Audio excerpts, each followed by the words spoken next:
America एक के बाद एक भारत के खिलाफ कदम उठाता जा रहा है और देश की मीडिया में चर्चा तक नहीं है। अमेरिका के राष्ट्रपति Donald Trump international solar alliance से निकलने का ऐलान कर देते हैं। यह सीधे सीधे पीएम नरेंद्र मोदी को चैलेंज है और यहां का विदेश मंत्रालय खामोश है। रूस से तेल खरीद पर अमेरिका 500% टैरिफ लगाने का ऐलान करता है।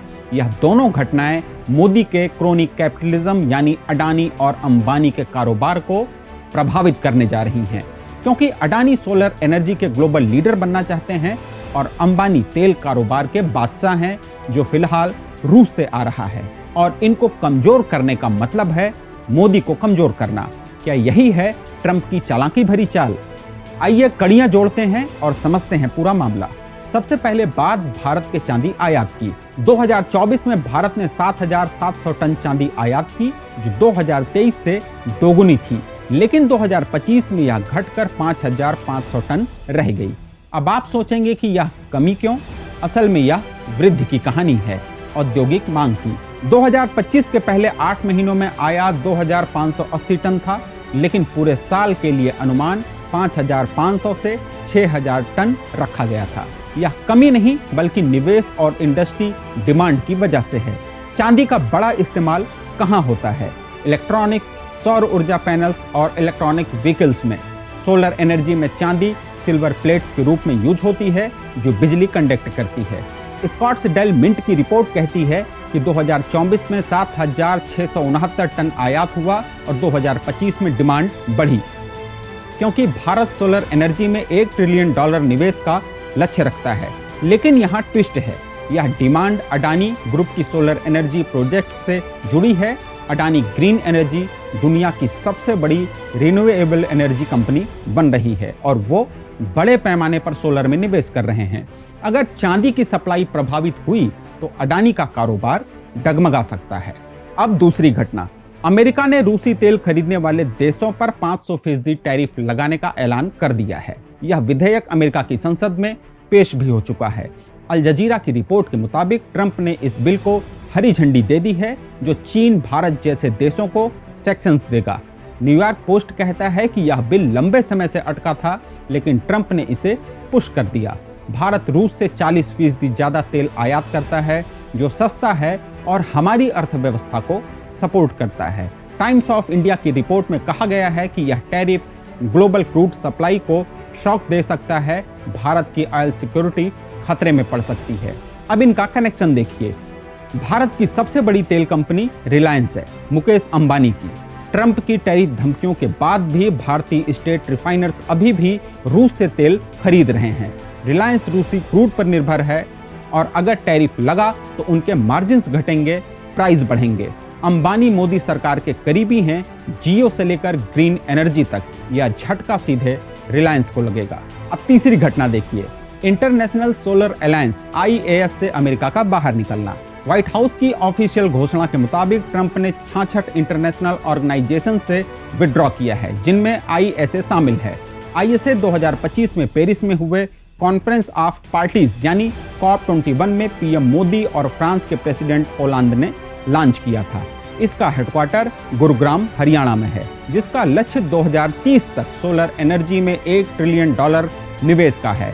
अल जजीरा कहता है कि यह क्लाइमेट चेंज, पीस और डेमोक्रेसी पर फोकस्ड फोरम से विड्रॉ है। यूएस एग्जिट से ISA पर लिमिटेड इम्पैक्ट होगा, लेकिन यह मोदी की ग्लोबल लीडरशिप को झटका है। ISA भारत की पहल है और अमेरिका का बाहर निकलने का मतलब है फंडिंग और टेक्नोलॉजी शेयरिंग में कमी होना।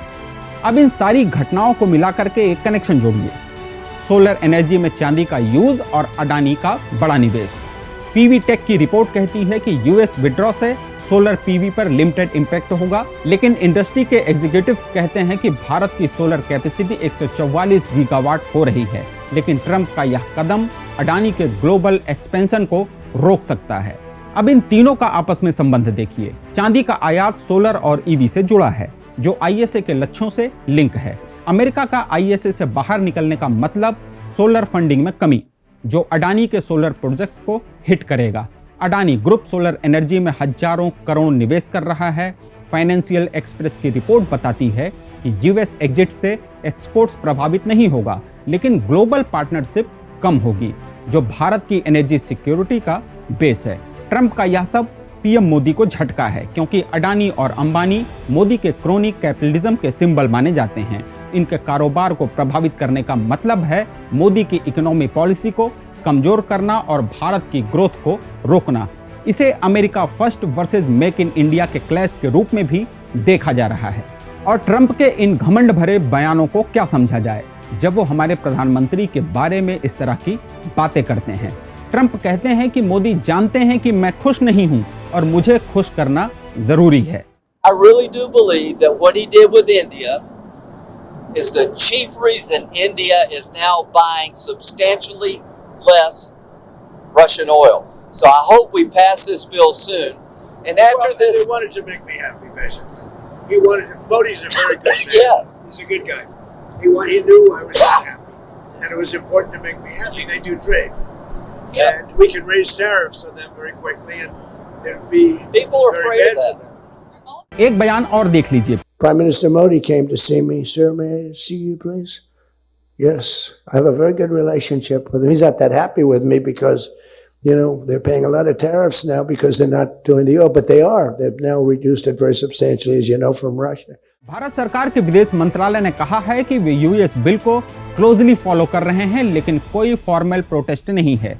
विदेश मंत्रालय के प्रवक्ता कहते हैं कि आईएसए यूएस एग्जिट के बावजूद अपने लक्ष्य पर फोकस रहेगा। अमेरिका कह रहा है कि ट्रंप ने ट्रेड डील को इसलिए रोका क्योंकि मोदी ने कॉल नहीं की, लेकिन भारत ने इसे इनएक्यूरेट बताया है। बीबीसी रिपोर्ट में भारत ने टैरिफ थ्रेट को अनजस्टिफाइड कहा है, लेकिन कोई डेमॉर्स या ऑफिशियल आपत्ति नहीं है। विदेश मंत्री एस जयशंकर ने कहा कि भारत अपनी इकोनॉमी ऑटोनॉमी डिफेंड करेगा, लेकिन एक्शन बातचीत निर्णायक मोड पर है, लेकिन रिजल्ट जीरो। यह तीनों घटनाएं अलग नहीं हैं, बल्कि ट्रंप की रणनीति का हिस्सा हैं।